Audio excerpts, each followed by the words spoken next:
to order for our Committee of the Whole budget meeting on September 27th, 2023.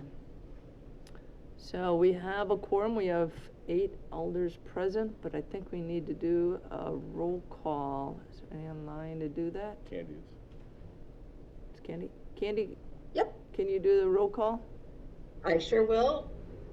Okay, Jensen. Here. Payton. Here. Caravello. Here. Reeves. Absent and excused. That's right. She's Sure absent and lucky. excused. Here. Thank you. Hiley. Here. Schumacher. Here. Mayaski. Hirsch. Here. Butler. Here. Legaki.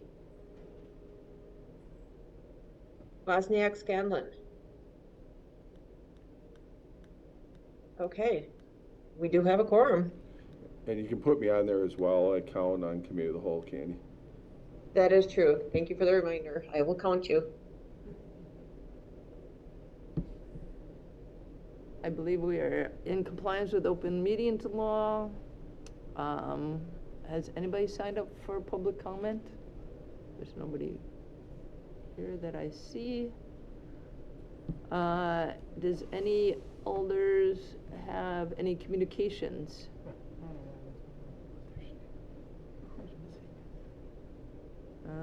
Seeing none and hearing none. The next item on the agenda, I don't think we can do that, seeing how nobody has been able to see the minutes, so we can't really approve them. Oh, it's me. So, because we haven't had a packet, so can we table that for next week? Next item on the agenda is the operating budget for 2024. First in line is the mayor. All right, thank you. All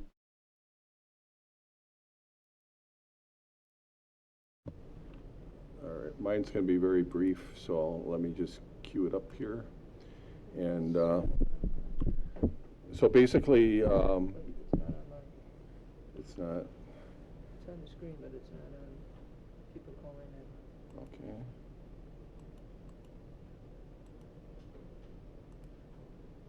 Here it is. All right, so I'll be brief so we can have time for Dave to go through, and then you can ask any questions. So as I was going through the budget every year, what I try to do is set some priorities. And so this year, what I looked at was wage increase to recruit and retain staff. You might recall that last year we spent a fair amount of time discussing not only wage increases, but market adjustments as well. I think that there's going to be further conversation coming to the Personnel Committee on how often we should do that. So we have a consistent process in place that we can take a look at those market rates for our staff members. So for this year, currently, I believe we have, and Dave can get into this too, we have a 4.5% increase worked into the budget. Now, it'll be up to 4.5%. It may not end up there as we go through the process. There's some staffing requests that we'll talk about that we want to consider, and depending on that conversation and how some of the decisions work out, you know, we may or may not be able to get up to that 4.5%, but we really wanted to start there. The other thing we wanted to focus on was our insurance. One of the things we do have here is we have a good insurance plan through courts, and as the council members know, last night you voted to change our broker. And during the course of that process, we were able to, leverage things, and Director Gillingham can get into that more if you have questions for her about, landing at, 6% is where we're currently sitting on that. We're still hoping that we might be able to chip away more, but that's where we're at right now, so that's what's built in, as well as trying to improve our health insurance offerings. And I think that was touched upon a little bit last night as well, trying to provide more services and opportunities and user-friendly items for our employees. And then the other things we're looking at is the additional staffing is really one of my priorities this year. We have several departments that are really over capacity to the point where we have had to bring in consultants and people to help support our efforts, or maybe have things sent out that we would prefer to do internally if we just had the time to do that. So there's kind of 3 areas that I broke it down by for the additional staffing. One is utilizing what is being called the supplemental shared revenue. So I think I communicated in the past that as the state of Wisconsin was going through the budget process, the cities and municipalities, the town association, and the League of Municipalities are 3 trade organizations that lobby on behalf of their respective groups. So we're part of 2 of them. We're part of the League of Wisconsin Municipalities, and we're part of the Dane County Cities and Villages. And the 3 of them got together and they put a proposal in front of the state legislator and said, look, we're all kind of in this together. We all have the same challenges that have been created since spending caps went into place decades ago. There's really hasn't been any budge as far as trying to loosen things up, and we all know that the cost of health insurance, when it goes up 6% and our revenues are going up, say 2%, the math just doesn't add up. And then you add in wages, you add in other operating supplies that have gone up as well due to supply chain issues and inflation and those types of things that are beyond our control. We still have to be able to provide the services and have the goods to do so, as well as utilities, insurance, and those other costs that are included in our operations budget. So the supplemental shared revenue, we can get into this as deep as you want, but basically what that was designed to do is create additional 1 cent of the sales tax, or 20%, into a fund that would be distributed based on a formula from a non-partisan tax group that works on school district funding and works on municipality funding. So they basically went third party to come up with a formula, and every municipality got a minimum of a 20% increase in the supplemental shared revenue. And what that did for us is it gave us, I don't know where the exact number was, it was north of $300,000 to work with, and Dave can get into that later. Might have been adjusted since the preliminary numbers came out, with the caveat that that additional tax revenue would be sustainable because it's based on sales tax collections, and as prices rise and the economy grows in Wisconsin, the sales tax is going to grow with it, and that pool of money will continue to grow, and the municipalities will get a percentage of that. So our percent of increase was 60% over what we currently get in our regular shared our regular shared revenue, which hadn't been raised really for years. It's actually, I think, been going down.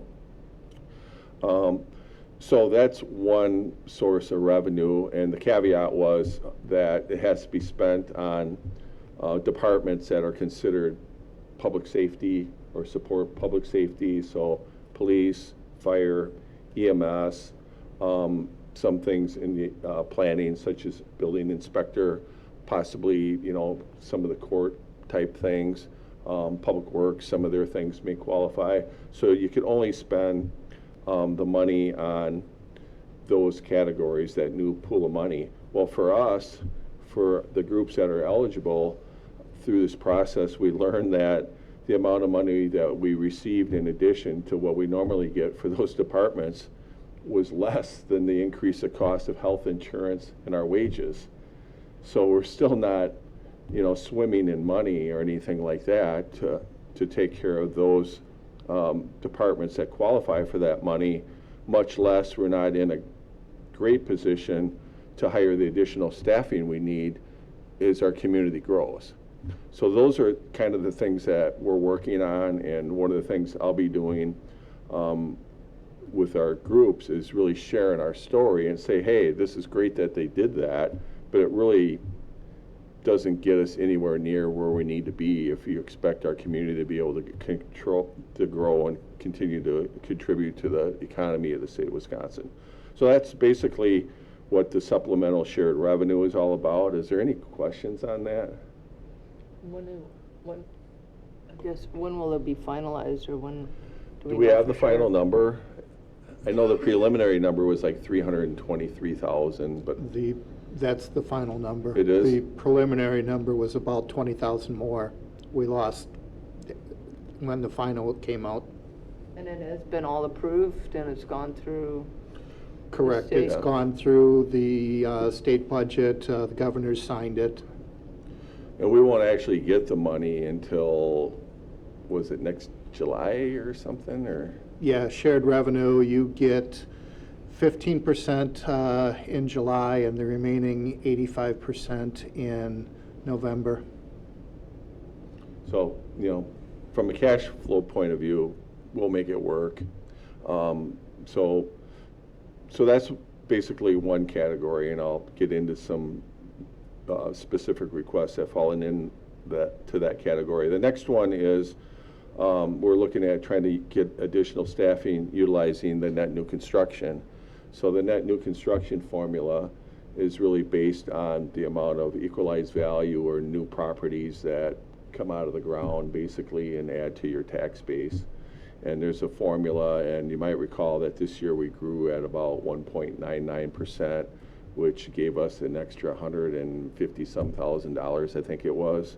And that's the money that we're supposed to use to cover wage increases, health insurance benefits, and all of our operating supplies for all those other departments that don't fall into the supplemental shared revenue. And I'm guessing we're probably going to fall short there too, but we'll talk about that later. And then the third one is the additional staffing utilizing other combinations of funding sources, and I'll get into the specifics of that in a moment. Then the other thing, I really thought long and hard about is the way we're currently structured in our fire and EMS. There is a trend right now for fire and EMS to have combined services, so you have more flexibility. We see that in multiple departments, not only in Dane County, but statewide, as well as we're starting to see more regional fire and EMS, especially in the Milwaukee area.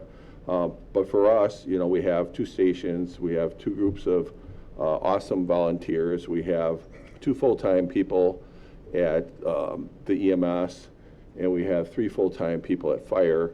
And the idea is, long-term, we would like to restructure that so we can have basically people that are full-time, that are cross-trained, that could do both, or certified to do both. Right now, for the most part, at least our full-timers, except for I believe Chief Rip, are certified to do either fire or EMS. Chief Rip is certified to do both. And what we'd like to do is get in a position where our full-time employees could do both. That way, if we have multiple EMS calls, we would have a second crew on during the day that could respond as a backup. And then if there's anything more than that, a third call or a fire call or something like that, then we would typically call for backup through our mutual aid agreements, which we do quite often. In fact, today, I think we provided mutual aid for the barn fire in Brooklyn. And in return, we get mutual aid from municipalities that help cover us, particularly on EMS, Oregon, McFarland, Deer Grove, whoever's available.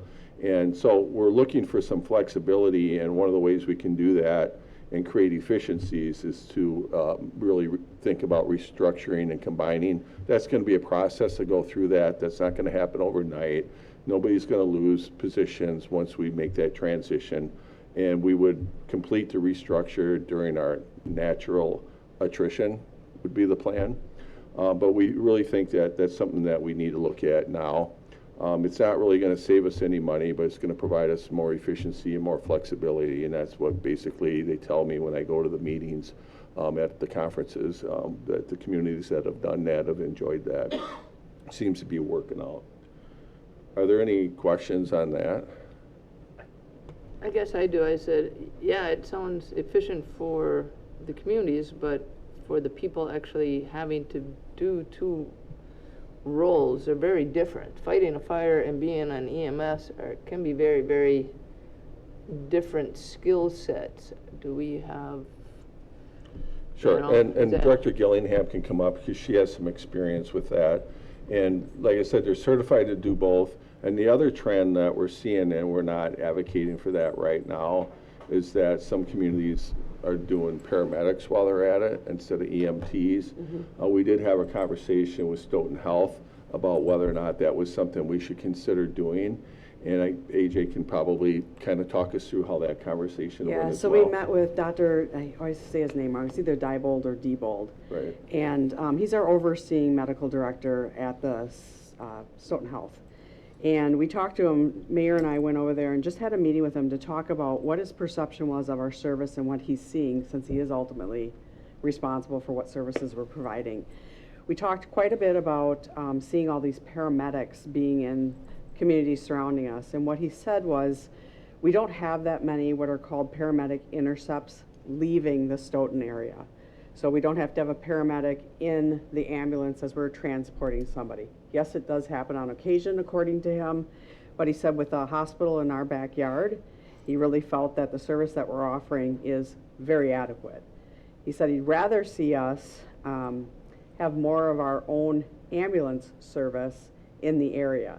So not calling Oregon in, not calling McFarland in, being able to truly have that true staffing of two shifts, 2 ambulances, able to cover that. So that's what we started focusing on and talking with Director Schimmelfenning, looking at the numbers. We're also working with Dane County to get an idea from them, what does the coverage look like? Where are the peaks? Where are the valleys in regards to coverage? So we're just starting to get our arms wrapped around that, but from his perception and what he sees with the service, he really feels we don't need to do the paramedic piece. What comes with the paramedic is a much bigger price tag because you're paying for a paramedic versus an either a EMT, which is advanced, or a basic EMT. So he's saying, I would like to see you get more. So our solution, as we were talking through this, is through attrition, as you were saying, yeah, are there going to be people that want to do both? There may not be. And that's why I think Tim's point of we're not going to displace anybody. We're going to slowly do this as people decide to leave, decide to retire. At that point, then we would be hiring in people that are dual. And in talking with Oregon and McFarland, they recently switched from independent services to combined, and they did it the same way as they were hiring individuals in that had both services for their full-time, and then they still have some volunteers. So that's what we found. When you hire somebody from both, then I assume their pay goes up because they have extra skill sets. Yes. and Plus so- that those combined positions to start with, those would be our positions that we're looking at full-time. Because not only through this are we looking at having a combination type department, we are looking at having individuals that are staffing and available to take those day calls that we have such a difficult time covering. Does that make sense to you, Regina? What we Oh, no, experienced, it makes sense. I just, Yeah, you it know, was a good I question. just didn't want, you know, the current staff to say, oh no, I'm gonna have to find another place because Right. I'm not interested in fighting fires. I'm Right. only interested in being an EMT or vice versa. So I just wanted to Yep. say that we're not making anybody become both now. We're not displacing, right? now, if somebody wanted to become both, we would certainly like to have that conversation, but Absolutely. I think the idea is through attrition, or if we're in a position to hire people, we would at least begin the process of looking for somebody that's certified to do both. And really, if you think about it, if they're certified to do one versus the other, I mean, proportionally, the cost of that employee is not gonna double, you know? No, but there's more value to that employee, and definitely Right. they should be compensated for that. Right, and what we're seeing is a lot of people that do get into firefighting and EMS want to do both. Right. You know, because that's their passion. They like to help people. They like to further their education and training in order to do that. And, you know, I think that there's an opportunity to find people that are willing to do both. So we just wanted to get that out in front of you. There's a fair amount of work that we need to do to actually make, that transition. Right. We would have to, do job descriptions, get approvals of all that. We'd have to talk to the Police and Fire Commission because Right. they would be responsible for the hiring at that point. So there would be some change, Yeah. but, we also want to make sure that we still have a strong volunteer base because we've been blessed for many years with that. We know that there's a trend where it's getting more challenging. We've been really fortunate in Stoughton.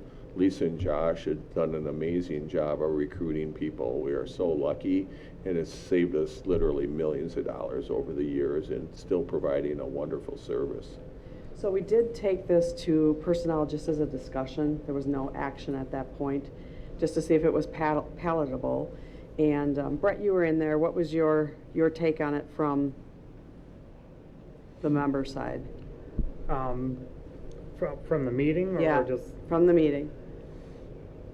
something worth investigating, I think, because the efficiencies that you'd be able to build in it, like you say, especially on the daytime calls where it seemed to be a gap in there. So again, what we want to really push here is there's no displacing of individuals, and that you hit that right on the head. Yeah, Is well, making we're- sure people understand that. Yeah, what we're finding too is, for employers, it's becoming increasingly more difficult to let their employees be volunteers. Right. And a few slides in, the mayor has an overview of what this will look like before and then as we're transitioning. So it's not something that we're going to be able to flip a switch. There's not the funding mechanism there, nor are we even in a position. So we've talked about building it from the top down, getting that individual who's going to run this entire division in place, and then having them partner in the development of it. We're not experts in this at all. We've Yeah. only talked with other communities. Yeah, and if the council were to desire to flip the switch, we basically would have to have an operations referendum to do Yeah. that. Some communities have done that. So that would be something, for you guys to consider. We're not here to advocate for that now, Right. but that seems to be the direction that some communities are going. Yeah. We'd like to at least explore this opportunity first. And we think that'll be more cost effective, and we're always conscious of our tax dollars, but we also want to make sure we provide the service that people need. So, any more questions on that? Otherwise, I'll get into, this is kind of a basic look at our current structure. It's very basic, but It's not- for some reason it's not showing up on it should load. Let me reload it. it's not. Sometimes on these PowerPoints, when you advance it, it stays stuck on the current one, so thanks for telling me that. So this is basically our current structure where we have, fire chief, and you can see kind of the other positions that are underneath it. And then on the right side, we have our EMS director, and you can kind of see how they're structured there. So that's basically served our community well for many years. And as the community grows, we just, are looking at options to have flexibility to grow with it. The next one is, I should advance it first. The next one is, where we ultimately would like to land. Here we go. So this is what it might look like in the future. Now, this is very basic and very fluid as well because, No. Okay, so it changed for the people on thing, but not. wow, That's interesting. let me try it again. Wait, because it's not coming down. I don't know, it might be something in the room. So,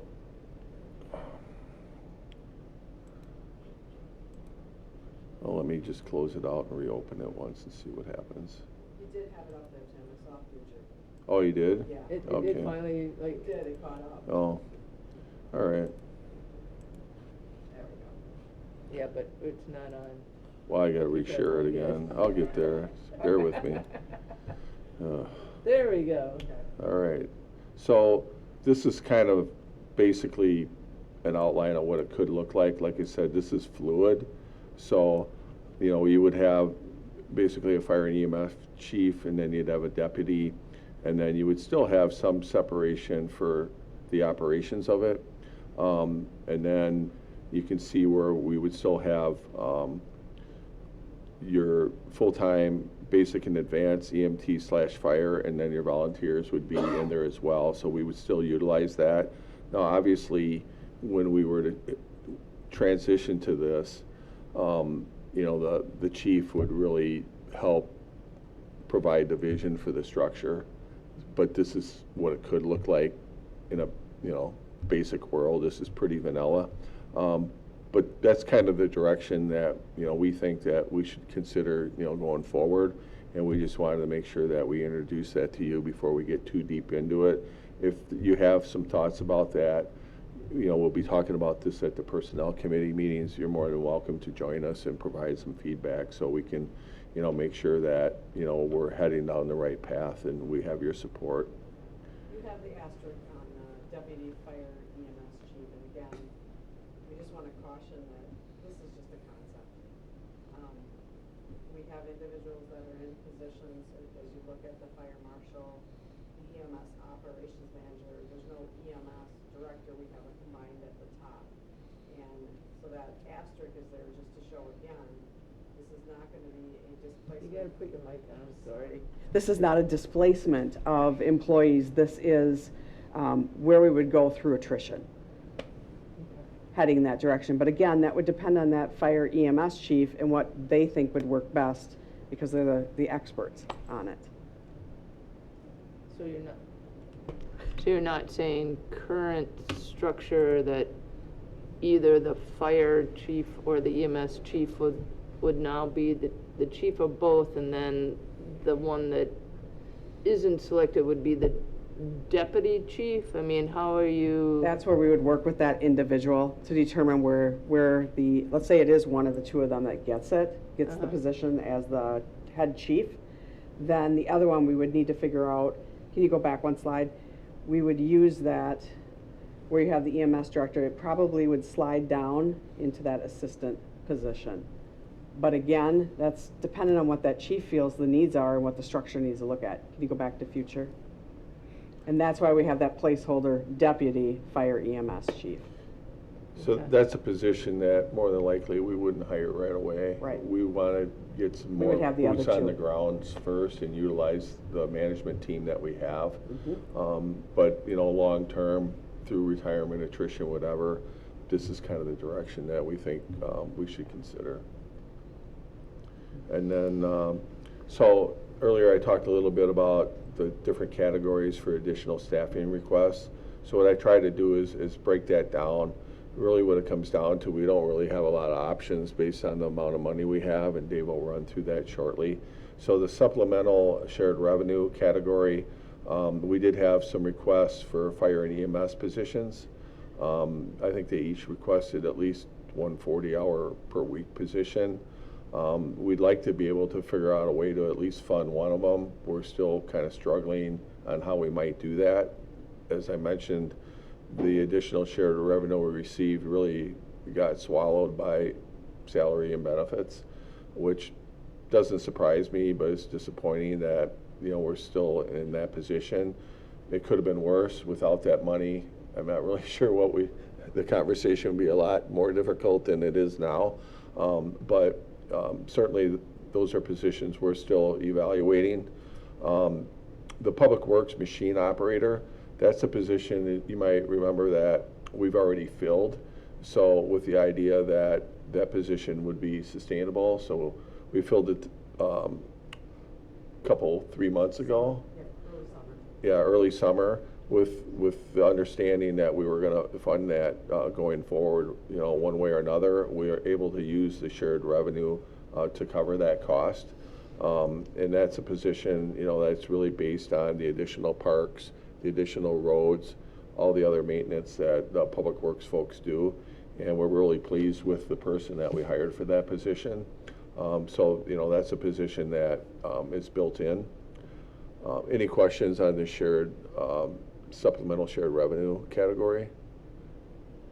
I'll go on to the net new construction dollars. So the net new construction, we have some items that could fall in there. So the senior center program director, we've already added those 8 hours in to take that position from 32 to 40. Same kind of conversation we had with the public works position.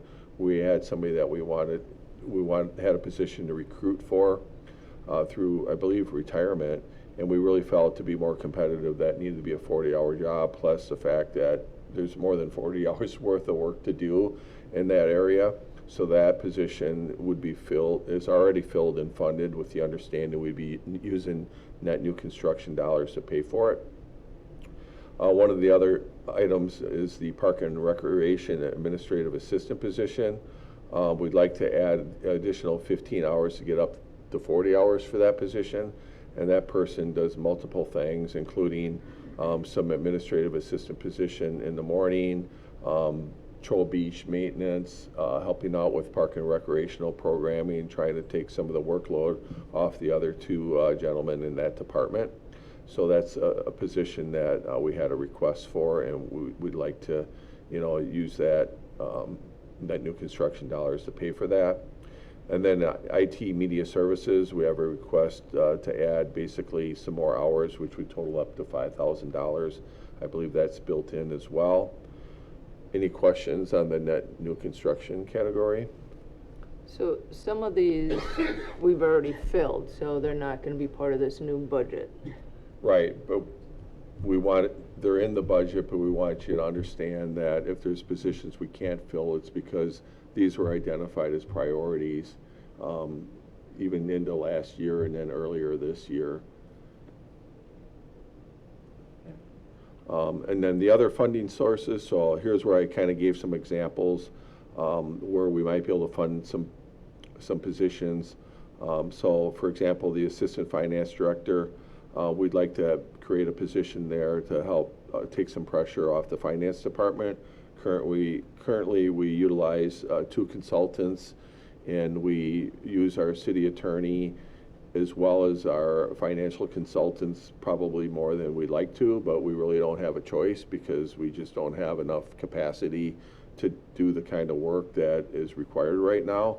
And some of that cost would be offset by TIF reimbursement or cost reimbursement agreements that you all have approved with the developers. So that's going to help fund that position. Other areas of revenue that we could use would be interest income. We don't want to get too carried away with that because right now interest rates are up. Our interest is higher than it's been for years, but that might not be there forever. So we have to be a little bit conservative on how we tap into that to make sure that it's a sustainable source. And then there was some money that previously was budgeted in the police department for the dispatchers that we'd like to reallocate to help offset some of the increased requests that we have for staffing, such as hiring a new police officer would fall into that category. And then we also had a position in the library supervisor position that we recently were able to add the 10 hours and make that full-time, and that one is filled and funded and sustainable, so we feel good about that. You might recall that was a position that we had a retirement that was 2 full-time positions with benefits. We put in a job share with 2 part-time people, so we're not paying the benefits. We took the benefit dollars, put it at the circulation supervisor position to make that position full-time. Any questions about any of those? Other things that are still going to be under consideration that will go to the personnel committee. The clerk department has a request in. We would really like, right now we have 1 half-time person as an administrative assistant in City Hall. We supplement that by using the Park and Recreation administrative assistant, or we use the admin assistant from the planning department, or we use the deputy clerk, or sometimes it's just whoever's available. It could be myself, it could be people in the parks department to try to cover that desk, especially during elections, especially during vacations and time off for our employees. So that's a position that was requested. We also have a request from the police department to add another dispatcher, and they have a really complicated structure in the shifts that they work, which creates challenges when multiple people are out. I don't know how else to describe it. So there is a request for that under consideration. And then we have a request from the fire department for the duty crew and the increased stipends for those volunteers that come in. And then we do have another request from the senior center to add more hours to a case manager there, because we have a waiting list in that department, and we do have people here tonight that can give you more details on those needs, but they'll be handled really at personnel is where we're going to really get into the weeds. But if there's something that you want personnel to kind of extract, feel free to, you can email either AJ or the chair's Alderperson Reeves. But those requests will be going through the personnel committee, and what they do is they help kind of prioritize it, and then we fund whatever we can. I wish I was a little bit more optimistic. I wish we could fund all this, but realistically, I know we can't. But the personnel committee will help to prioritize them, and then ultimately, I'll have to submit what I would consider the final budget here for consideration as we get deeper into these discussions and get it to the city council for approval. I know that was a lot. Any questions on anything? Anything I missed, AJ? There wasn't anything you All missed. right. Thanks for looking out for me. You're welcome. All right. So that's all I really had. I know Dave has some things queued up. And then we can put these documents in the packet so you'll have them for the next meeting. I know you didn't have time to review them, but we literally were working on this stuff today yet. And that kind of just shows you capacity-wise where we're at, and we apologize for that. But I can tell you that I was getting emails from Dave on Saturday and Sunday and after meetings and at night. So I know he's doing his best to provide you the information you need so you can make good decisions, and ultimately we can get a budget approved.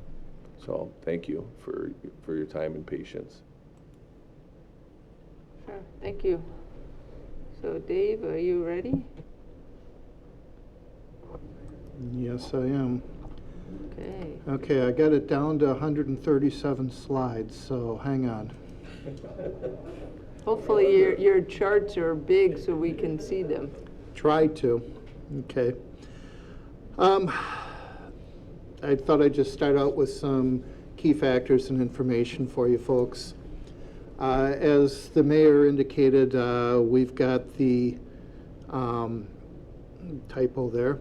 The wages currently at 4.5% for everybody. That's union and non-union, whether they have supplemental shared revenue or net new construction for funding sources. We're trying not to create different classes of employees. Health insurance premium is at 6% right now, and the plan is the employee share will not increase. So technically the departments will pick up a little bit more than 6% to cover the employee share of that. Just as a point of information, when Act 10 was passed over a decade ago now, part of that was limiting the one-year collective bargaining agreements, or the amount that you can bargain for those unions that can. That number provided by the Department of Revenue is 6.26, so we're already below it if we're trying to get to 4.5%. As Tim mentioned, net new construction's at 1.99%. That's their second highest year ever.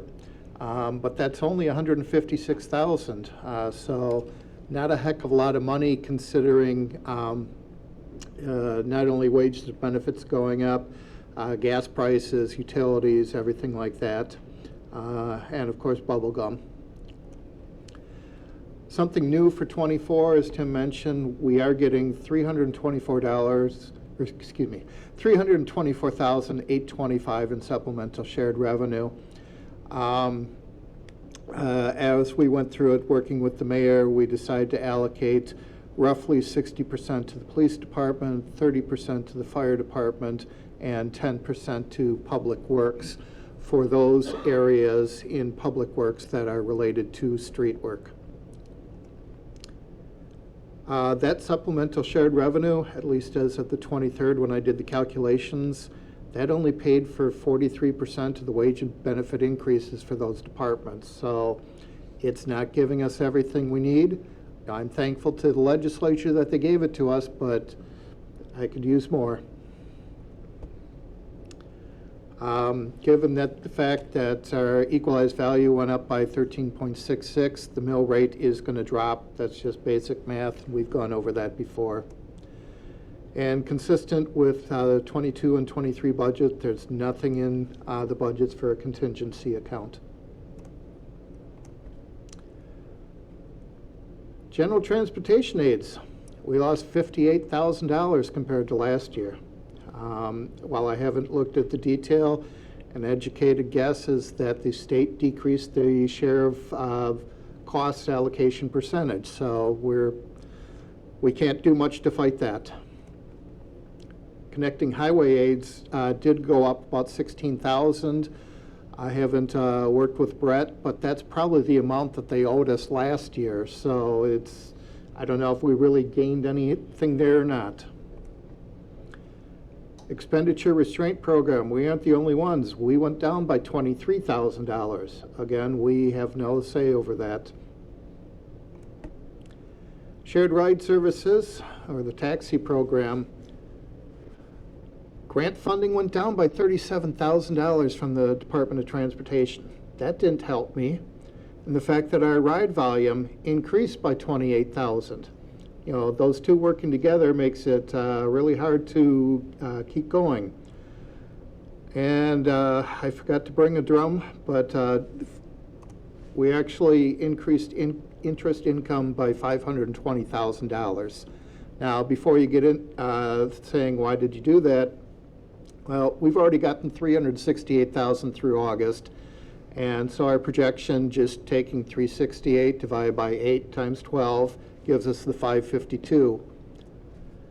And I got the caveats in there from my work papers. The Fed has increased the rates already in this year by 1%. So they have also left the rate the same recently. I don't see rates dropping down. I think the rates at 0% are gone forever. I could be wrong, but let's assume for a minute that they do go down. Other costs are going to go down. You know, your price of groceries, your price of gas, things like that are going to go down. So it's not a one-to-one correlation right away, but if we have another recession, we'll have to deal with it just like everybody else is. Just a chart for everybody for the net new construction. So this year we went up 1.99%. We're averaging 1.9 for 3 years or 1.8 for 5 years. So we're doing decent there, but it's still, you know, basically a 2% increase when you're looking at just health insurance, for instance, at 6%. Well, if that's going up 6%, the variance we've got to be able to cut from somewhere else to make it work. The equalized value data, again, just same thing. We're the annual increase, we're averaging about 12.5 for the last 3 years. So we're doing good there. Mill rate comparison, I'm still working with Ellers on the debt levy. We're tweaking the CIP, the timing of different projects, whether it's in 24 or 25. So Ellers our contact there got back from vacation today, so I'll be sending him updated information tomorrow so that he can redo the debt levy amounts. And once we have those, we'll update this slide to compare mill rates. So, as of 5:45 tonight, when I was writing this slide, keep in mind that the budget is very fluid. But we are 156,571 above the levy limit right now. Coincidentally, that's about the same amount that we could raise by net new construction, so we're double the amount that the state allowed us to. Obviously, the mayor and I are going to look to see ways to adhere to the levy limit statute, because if we go over the levy limit, they're just going to take it out of our shared revenue anyway. So it's not that we get a shame letter. They take the money from us. And just as a point of information, each 0.5% of wage increase is about $37,000 affecting the tax levy. So Dave, how did we get above the levy limit? Can you explain how that works? Well, the way I approach the budget is I look at the departments on basically a line-by-line basis. You know, what do you need for this? You know, the departments were supposed to put in their projection for current year and current year requests. Yeah, I look at it whether it's reasonable. I don't look at the bottom line for each department, you know, and I just come up and say, I'm just throwing out a number. I wanted $1.2 million for my department in my request, and I said 1.2 wasn't enough, so I gave myself $1.7 million. And then when I get down to the bottom, I start going, and that's this chart. The sum of the 24 values, that's where everything just ended up on a department by department basis. Now I start looking at the bottom line. It's like, okay, I could only go up 156,514, so where are we going to cut now? Earlier this afternoon, the mayor and I looked at revenues for one department. We tweaked them. We're going to make them try and get those additional revenues because they're planning on operating at a deficit this year. So we got to make sure we're working there. So like I said, everything is fluid and we've got to look at it. And then based upon what we come back with, it's going to have to be a balanced budget. Revenues and expenditures have to equal, and we will be at or below the levy limit. And that slide I'll be coming back to, just having it on the screen when departments come up, if they've got any, just so we can see where we've got them at the bottom line. As the mayor said, I've been giving him fast and furious over the past week, 10 days, my review of the budgets. He's given me just a couple tweaks, so right now most of the numbers have stayed where I've got them, but we know we've got to have to make some adjustments. So just wanted to highlight a few departments in addition to what the mayor had talked about earlier. The city clerk, we're going from 2 elections in '23 to 4 elections in '24. That's going to add to the levy. I know places will always budget for 4 elections every year. To me, that doesn't make sense because then you're giving the clerk buffer, you know, that could be used in elsewhere. The levy limits are too tight. I don't want to give a department more than they need. Finance, as the mayor said, we're requesting to add an additional assistant finance director. And unfortunately, my audit fees have been going up because we've had a single audit now. We hit $750,000 in federal expenditures, so that requires another audit.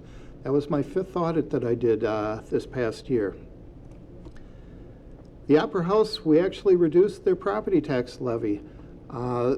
Bill has indicated that they are getting back to pre-COVID levels for attendance, so that additional revenue offsets the need for property tax levy for the Opera House. Planning and Development, Rodney did increase his revenues again, trying to be conservative.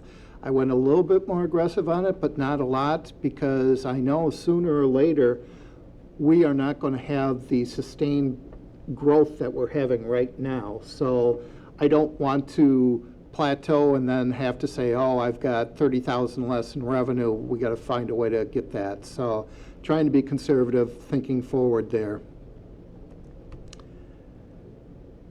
And as was mentioned with supplemental shared revenue, we are including in the proposed budget right now full-time firefighter, new patrol officer, and a new full-time EMT.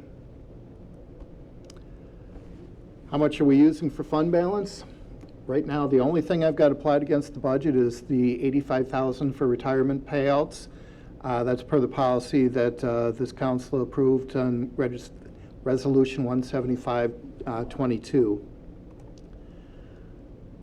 Don't know where we're at in the fund policy application yet, because I don't know how we are going to get to the 156 that we need to cut. The mayor at some point may say, yes, I want to use some fund balance. He may say we've got to have a lot of bake sales. We'll have to see what happens.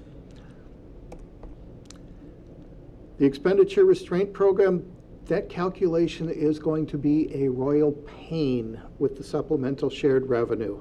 So we haven't done that yet. Obviously, I'm going to have to do that to make sure that we adhere to that program, because I don't want to give up the 200,000+ revenue that we have. And for those math geeks, as Tim mentioned, the levy limit worksheet is kind of complicated. Here's the calculation. I can walk everybody through line by line, but I really don't want to at this point unless somebody wants me to. So what's our next step? The mayor's proposed tax for operations, in other words, not debt, will be the same as the levy limit.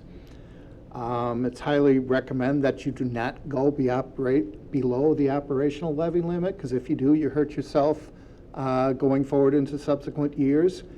You can get it back, but you got to jump through a lot of hoops to do it. And keep in mind that we intend to have it a balanced budget where revenues and expenditures are equal. So if you want to add expenditures, you need to cut expenditures elsewhere. You got to find some revenues. You got to use fund balance, or a combination of the above. I'm going to open up the floor to any questions on this overview from anybody. Yes. Can you explain what the use of the general fund and unassigned fund balance is? Okay, Is that general just an extra fund, or- in lack of a better term, that's our savings account. And so we can take money out of savings to support operations. That's usually not a good idea. Now, if we said we're going to use $12,000, we can handle $12,000. If the mayor said, nope, I want to use $1.2 million out of fund balance for operations, we wouldn't be able to find $1.2 million the next year. So the unassigned fund balance is basically an accounting term saying the money in our fund balance or our savings account, after everything that is restricted by donations or grants or committed to another program, or we've set it aside for things like the retirement payout, is the unassigned fund balance. We have a policy that says we want to keep the unassigned fund balance between 20 and 25% of our budgeted expenditures within the general fund. Last number I saw, we were at about 34%. So we've got some room there. But you don't, you don't want to continually use fund balance every year because you can't keep that up. So if we are going to use fund balance, I will be doing that calculation showing where we're at. Even if we aren't using it, I'll do the calculation showing what the dollar amount above our goals are. Okay, and then the general fund, which you equated to savings account, essentially, how do we budget for that each year? Is that a line item within our budget that we add to that account? Or Well, if it's a balanced okay. budget and we're not spending, how So do the we? general fund is basically anything in the city that doesn't have special purpose revenue, isn't a capital projects fund, anything like that, EMS, the fire pension, things like that. So when somebody says, take money out of the general fund, they're really saying, take it out of the general fund's unassigned fund balance. The Wisconsin statutes do not allow, let me rephrase that, it's not the statutes, it is case law from, I believe it's 1948, that does not allow you to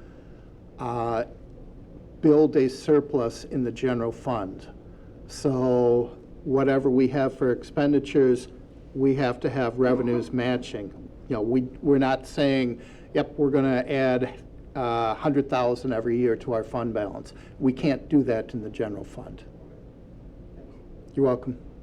So Dave, if we can't do that, how do we get a general fund unassigned fund balance? I mean, how do we have that amount of money in there if we're supposed to be equaled out expenditures and revenue? Well, in a perfect world, if my forecasting device is 100% accurate, we'll be exactly equal. What we levied for the taxpayers, plus all the revenue that we're getting in, less all the money we paid out, will break even to the penny. And then the fund balance doesn't change at all. But the fund balance is basically life-to-date activities, surplus, deficit from every year. Just floats into the fund balance and you recalculate everything each year.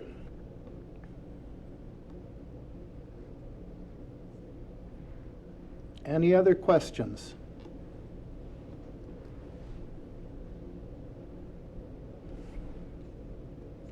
Okay. I'm going to just bring this sheet up, just kind of showing where we're at. I'll handle city attorney real quick. Matt's firm is not involved in the budget, but based upon the activity to date through August, I am recommending a $20,000 decrease in the amount that we have for the city attorney. Jumping to city clerk, she's up about 44,000. Candy had, with the family situation that she had going, I actually did the development of Candy's budget this year. So she's not going to have answers to detailed questions, but if you have any, Candy's certainly available to try and answer any questions about her department. As I said, we're going from 2 elections to 4 elections. That's the biggest reason for that increase. And seeing as we've got a presidential election coming up and we're in a swing state, it's going to be a lot of people voting. I think the record that we had last time is going to get broken again. Candy, is there anything that you wanted to add? No, I think you covered it very well, Dave, and thank you for all of your help. You're welcome. But yeah, the elections is the big thing with this. Does this include the new position or the assistant? At this point, no, it does not. Okay.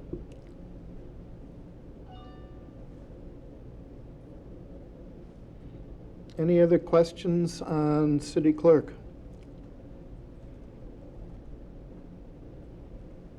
Okay. City council, it's basically the wages and benefits, which is your salary plus FICA and computer equipment or things like that. So you got roughly a $2,000 decrease in your tax levy. I don't know if you have any specific questions on city council. Where is that coming from, that negative 2,000? Is it computer equipment or? It was either computer equipment or you had new furniture and microphones and everything in the '23 budget. So I can get you the detail. I don't specifically remember it off the top of my head. Okay.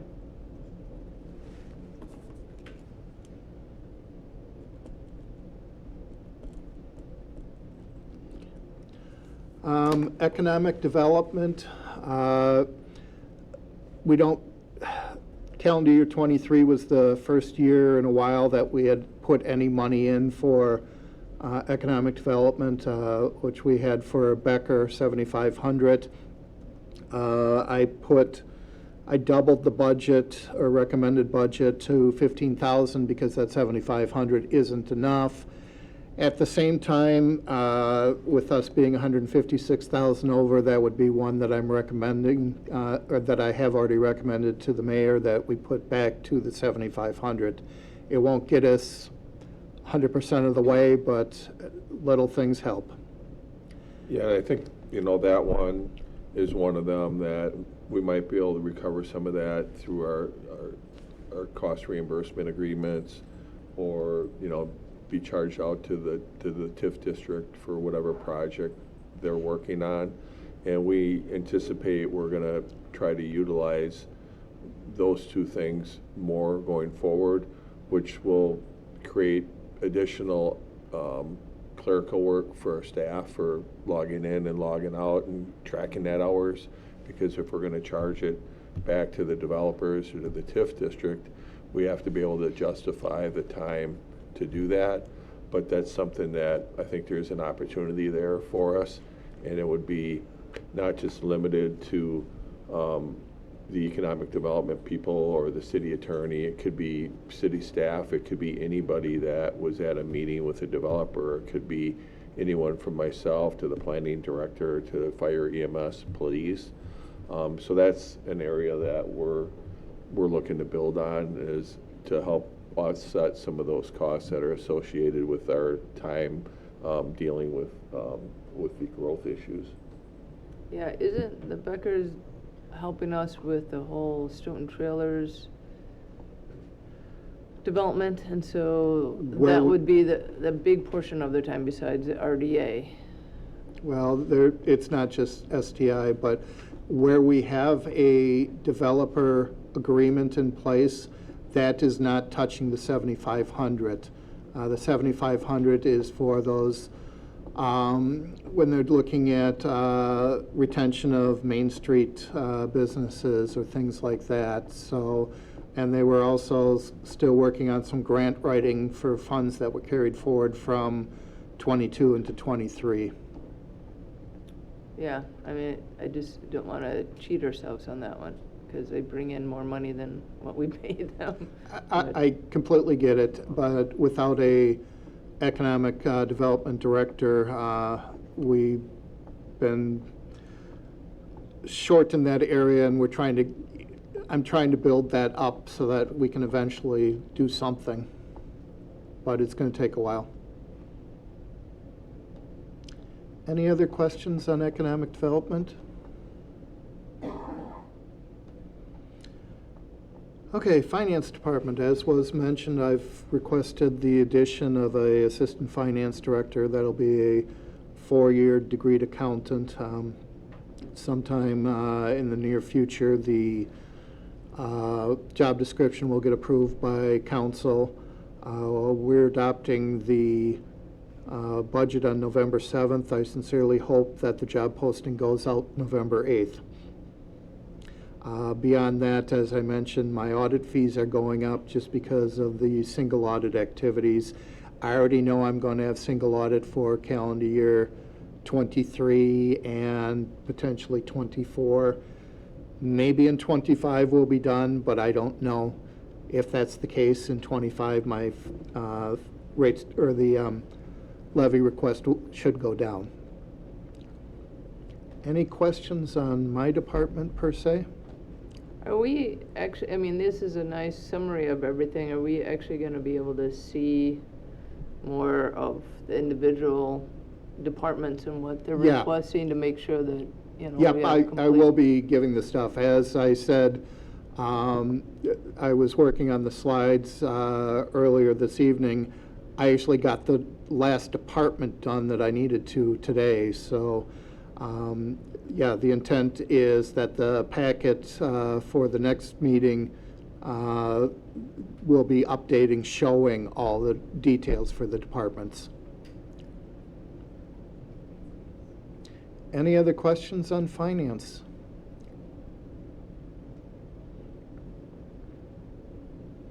Okay, the fire department is up only 13,000, but that's because of the supplemental shared revenue coming in there. So, you know, it's a little bit misleading for that. I know Josh is here, so I'm going to open up the floor to any questions or anything that Josh wants to speak about. Yeah.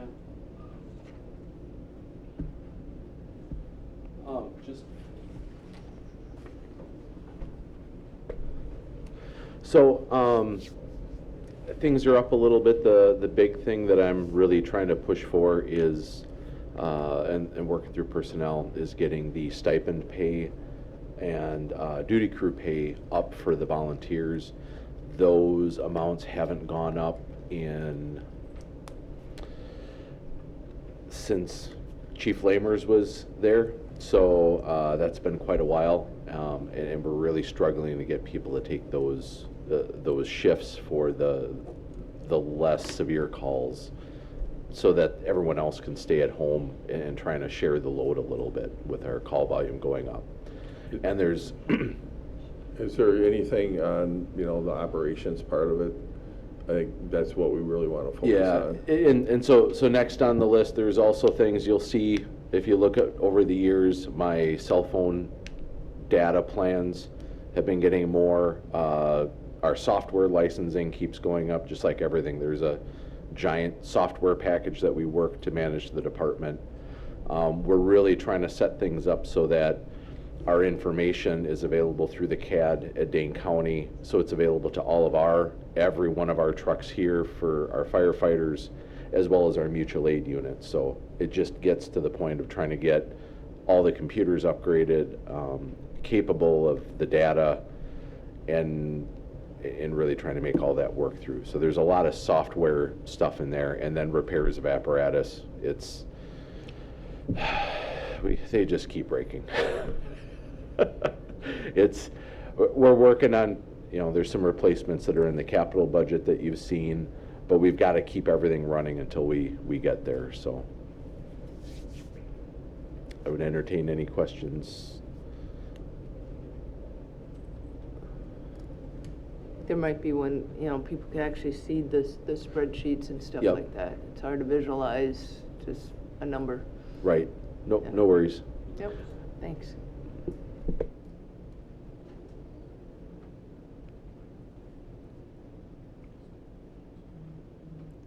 Any other questions on fire? Okay. Info technology, they're up about 28,000, of which approximately 5,000 is to increase their pool hours for the various staff that they need for the television station here. I believe John is here.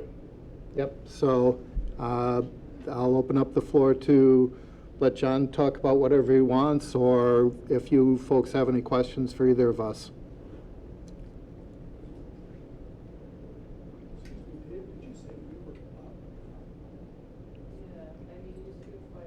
You skipped fireworks and human resources. You went from fire That's to... because they're not on the agenda. Okay, that's right. We're just going down this sheet. I meant up as in dollars. Up as in dollars, yes.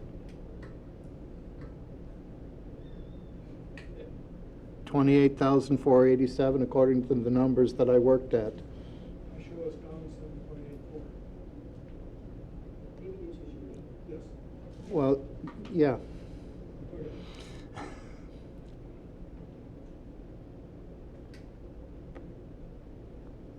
Any questions for John at all?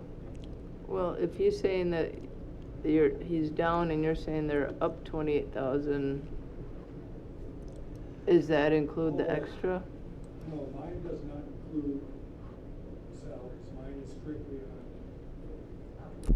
Thank you. Okay, We're down just about 8% overall on what we do outside of payroll taxes and wages, which is the operational budget.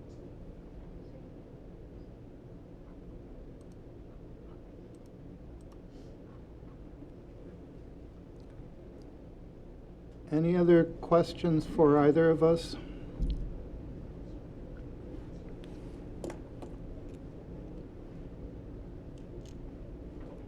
Okay. Human Resources is up approximately 60,000. And I know AJ is here, so I'm going to open up the floor to her for any comments or any questions that you might have for either of us.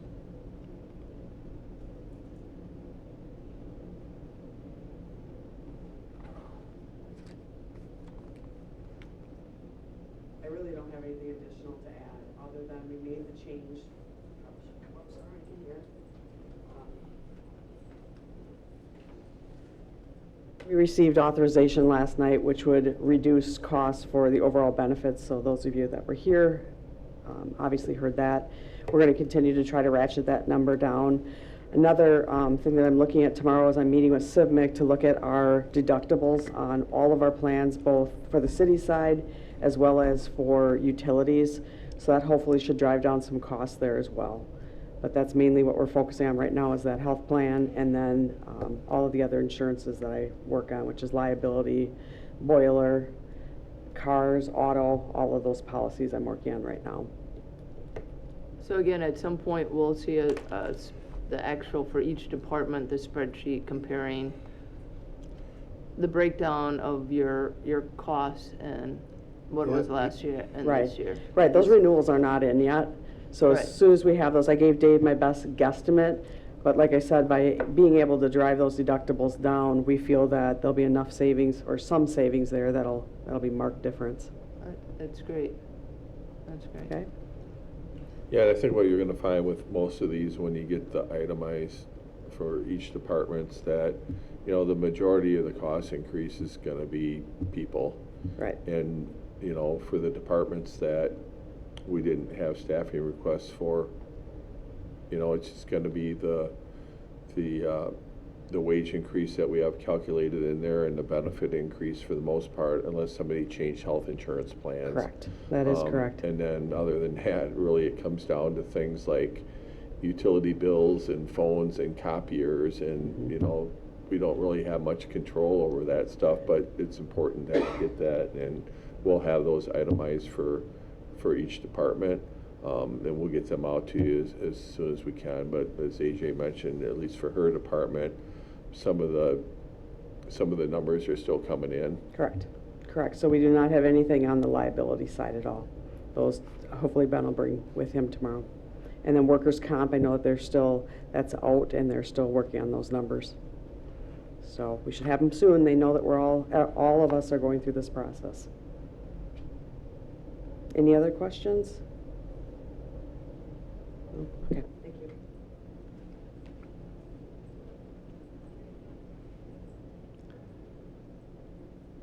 Okay, municipal court, or as I've got it on the screen, Munich PAL Court, with my wonderful typo, is up about, what line is it, 23,000.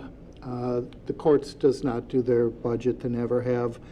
They've got a slight increase in the fee that they pay for maintenance of the software that they use. But the majority is the revenue that they're getting. hasn't approached the level that we had budgeted at, so that's the majority of their increase. That's also one of the things that I'm planning on having the new assistant finance director doing, is working to clean up some of those receivables, because that gives you extra money as revenue. I also made the assumption that the new municipal judge will be at the same salary level as Judd Rothy, who's planning on retiring at the end of his term.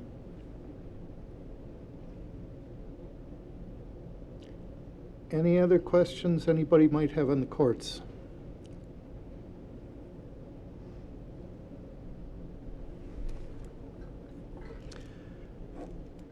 Okay, the Opera House actually went down about 26,000 in the property tax levy. As I indicated, the department did indicate that we've got the attendance back to pre-COVID figures, so that additional revenue sincerely helps. So I know Bill is online. Bill, is there anything that you wanted to add to the conversation? No, I think you pretty much covered it. Just buy more tickets. Yeah, come to a show.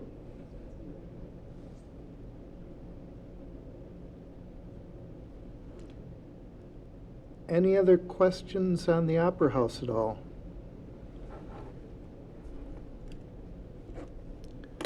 For the streaming option that we added with the hardware in one of our recent budgets, have you seen success with that? And any continued success past COVID quarantines? Yeah, I think we've seen some success with it.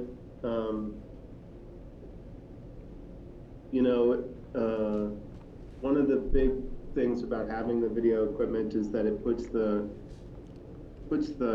show on the screens in the lounge, so that people who are on the first floor of the building are able to see the show while it's happening upstairs, which is a big thing. It also enables us to convert remote or in-person tickets to remote tickets if people decide that they're sick at the last minute, and stuff like that. We've got somebody who's looking at recording a live album in there next month, so we might see the first of our live album revenues coming in. So I think we're still at the beginning of possibilities for the streaming equipment, but you see people coming and buying streaming tickets, but and I wouldn't say that it's as many as in person. Thank you.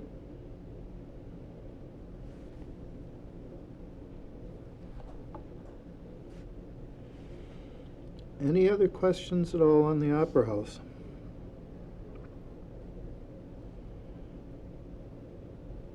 Okay, planning and development is up about 24,000, and I'm going to let the gentleman to my left answer any questions. I think the increases are primarily attributable to the wage and benefits. There's some utility adjustments that have been made. Sealers and Weights is an inspection service the state provides at your gas stations and other weigh stations within the city of Stoughton, even at your food dispensers at Pick and Save and others. That went up around $1,000, so minor, but those are some of the increases we've seen.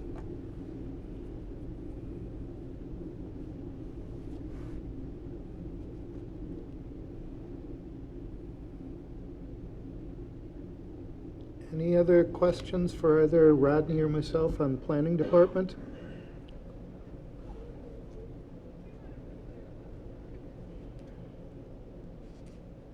Okay. The public library is up about 35,000. It's kind of a status quo budget for everything, so I'm going to let Jim answer any questions or bring up anything that he'd like to.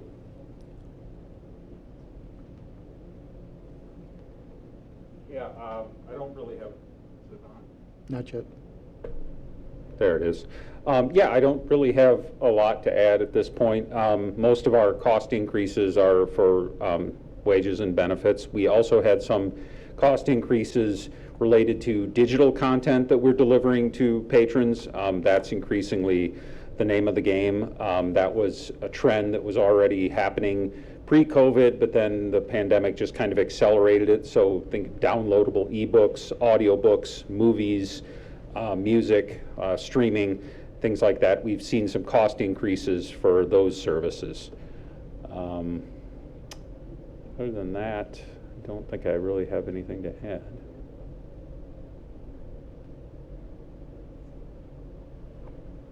Anybody have any questions? I think you talked a little bit in the past about the Dane County Library. Yeah, and I'll be at the council meeting in a couple weeks talking about that because the resolution exempting the city from the county library tax will be in front of the council. That's an annual resolution that the council passes each year to claim exemption from the county library tax. So I'll explain all about that.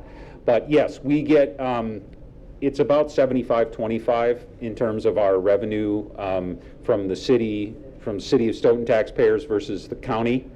We get about a quarter of our revenue from the county. And our county revenue did go up this year by about $30-some thousand. Ballpark. Yeah, about $34,000, I think. So, which is good because the costs of materials, library materials, books, and things like that are always going up. We did see, or I did request some modest increases for that in my budget. So yeah, does that answer your question, Mayor? About I think so. Any supply chain issues on books? Yeah, actually there are some. They've mostly been resolved, but earlier in the pandemic, there were some supply chain issues. All of our vendors have added shipping charges that we've had to absorb for fuel surcharges, they're called, when the price of gas went up at the beginning of 2022. And those, of course, are not going anywhere and not going down. So, yeah, that's pretty much it. You have plenty of books, right? We do. We have 85,000 volumes over there. So.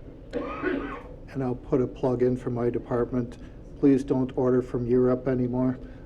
Thank you. Yes, sorry. We ordered some genealogy books direct from Norway, and it was a big fiasco getting them paid. It involved an international wire transfer. Three times before it finally took. Thank you to Dave and Lisa especially for all of their help with that. Yeah, it was a big headache. We will not order anything directly from Norway again. Thank you. Yeah, we were almost to that point where we were, just somebody could fly over there with a check, and they don't take checks. That's true. That's right. Yeah. It was, yeah. Yeah, maybe sewn into our clothing, maybe. Yeah. But yeah, no, this is I've always been very appreciative of the support that the mayor and this council have shown to the library. The library is an important, I like to think, a vital community resource, and that's been reflected in the budget. So, I'm very happy with the support that we've received. Thank you for all that you do. You're welcome.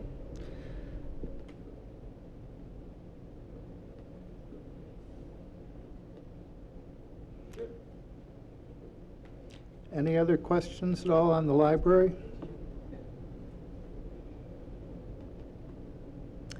Okay, senior center, it's up about 45,000. A good majority of that is the increasing staff staff hours that we had occurring during the current year, so that's part of the increase. Other than that, I think your budget was kind of status quo otherwise. So any questions from anybody, or is there anything that you wanted to bring up, Cindy? The operational budget is much the same. So Cindy, with the new annex and new programming, that hasn't increased anything with your budget? No. Is that right? Okay. No, it is not. I mean, it'll be utilities, lights, I mean, but operationals, we're pretty much the same. No new staff is being asked for that, no. Okay, great. Way to be efficient. We really try. You should go down and watch how efficient she is. 1 minute she'll be in their office, on the next minute she'll be at the desk, and then pretty soon you turn around and she's in the kitchen. Multiple hats. Thank Any you. other questions? Does anybody have any questions? for No, Cindy? I wanted you to talk a little bit though about Sure. kind of your waiting list, as long as Yeah. you're here, if you could. Sure. For our case management services, we're running on at least a 2 to 3 week waiting list. We're experiencing at least 5 to 6 new referrals a week. So with our staff right now, we're not able to address that as they come in. Obviously, we're triaging, so any crisis or immediate need is being handled. But those who can wait need to wait a little bit. Our staff have to be reminded often that they still need to take lunch breaks. So really trying to retain staff, not have them burnt out. But we are getting a lot of new referrals. Can you explain, do you know what's causing that? Is this everybody's having problems at the same time, or? Our population is increasing. Older adult population is increasing. People who are living on a fixed income, those that are experiencing just a little bit of a change, whether it's even a small increase in their rent, they don't have the money to do it, so they're coming in to find other ways or programs that maybe they are eligible for to find new housing, which is always the toughest ask. But I think we just have a lot of folks that are living right on the edge of poverty that are coming in to get some help. I think the other piece is that some of the pandemic relief funds that maybe people were really using as their to increase their income, not to do anything extra, those are now all running out. So I think we have some folks that are just really living on the edge of poverty and trying to just find some solutions. Is our Meals on Wheels program increased as well with all that? That is correct. We're running about 85 to 90 a day. Wow. Okay. Thank you. Mm-hmm. Thank you.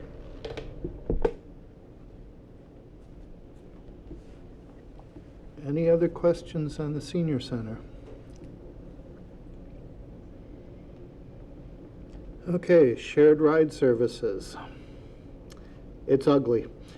The $60,000 increase is kind of worst case scenario, that between the state cutting the revenue and our increased ridership, we're going to be having a deficit both in '23 and proposed in '24 unless we increase it. Now, with that said, I may be able to get money back for the '23 deficit from the state when they do their reconciliation process. However, the Department of Transportation is at least 5 years behind on doing that. Right now, I've got $130,000 ballpark that we have kept in, it's not in fund balance, it's in a unearned revenue account for shared ride services. And that's at the recommendation of Baker Tilly, which I would agree with because the state eventually should claw it back. The question is when or if they are going to claw back 5 years, something from 5-6 years ago now. So, yeah, we could use some fund balance to absorb that for the '24 budget, but then we're potentially causing ourselves some issues if we need that money in the future. I don't know where it's going at this point yet. The good news is for the '24 budget, our 5-year contract with Running Inc., the mileage charge, the amount per mile on those trips, is not increasing. So that cost remains the same. It's all increased riderships that's doing it to us. So like I said, I did worst case scenario for 60,000 on to the tax levy for the current year to get us where we'd need to be to have a flat in operations. That's something that Tim and I will be discussing, seeing where we wanted to go on it, but I definitely wanted to bring that information to you folks so that you're aware of it. It's kind of a high-level discussion on it. Those on the Finance Committee have been hearing me talk about this all year. So any questions that anybody might have on shared ride services? You said before there wasn't any explanation why they reduced the grants or the funding for that? Not that I'm aware of. I didn't see any, thing, but that's part of the state budget. State can arbitrarily change things and we don't have much choice on it. Okay. Any other questions?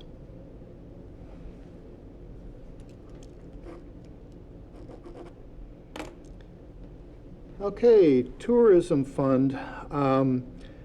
As you may remember, the council increased the rate from 6% to 8%, and we are now starting to retain 20% instead of 10%. So the way that worked out with the numbers that we have, that added 13,000 in revenue.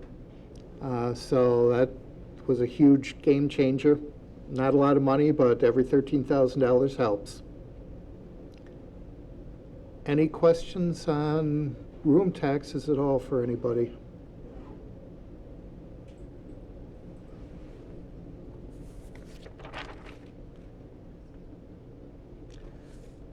That was everything we've got on the agenda for specific departments. I put on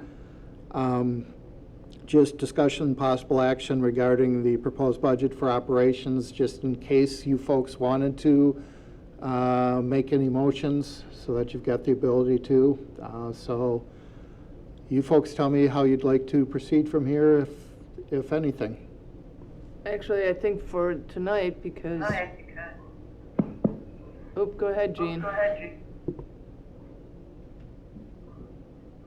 I was making my camera visible. Sorry, I didn't want to talk. Okay, thank you. I think for tonight, because I personally, I wouldn't feel comfortable making a action regarding anything that we see, because I would like to see the actual spreadsheets on each department and to understand what's going on before I just literally blindly make a decision. I understand, and yes. Especially if we have to find that 156,000, it'd be silly to approve current things. I understand. I simply put it on the agenda in case you want to. I'm just explaining my point of view, and I'm just allowing other people to, not to be argumentative with you, Dave. I'm just saying this is what I'm feeling tonight, and I'm hopefully opening it up for discussion for other council members. I completely understand. You've told me now 3 times that you want the detail. You will be getting the detail. Okay, Dave. Does anybody else have any questions or comments? or desire for any other information from Dave going forward to next week? Really quickly, so the packet that we didn't get tonight, will we have that as an addition to the next week's packet? Like, will we have extra information to cover what we discussed tonight? Yes. Awesome. Thanks, Dave.